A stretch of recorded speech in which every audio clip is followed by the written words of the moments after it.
This is demo about building an OpenAI assistant that reason and act.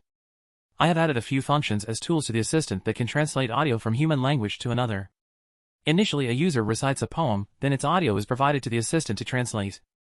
This diagram depicts the design and instructions used. Here I have set the instructions for the assistant in a reason and act prompt.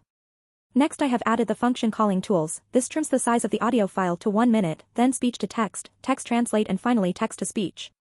As per the OpenAI convention, create a assistant, create a thread, add a message to the thread, run the thread along with the assistant.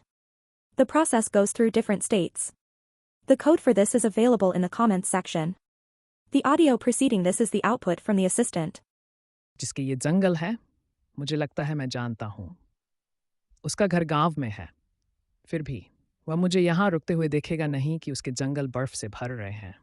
मेरे छोटे घोड़े को विचित्र लगता होगा कि वह बिना किसी फार्म हाउस के बीच रुक गया है, जंगल और जमी हुई झील के बीच। वर्ष के सबसे अंधेरे वक्त में उसने अपनी हार्नेस की घंटियां हिलाकर पूछा कि कहीं कोई गलती तो नहीं हो गई। वही दूसरी आवाज़ फूफटली हवा और सुंदर कण है। ये जंगल सुंदर, अंधेरे और गहरे हैं, लेकिन मेरी एक वादे हैं जिन्हें करना है और सोने से पहले मेरे पास लंबी सफ़रें हैं।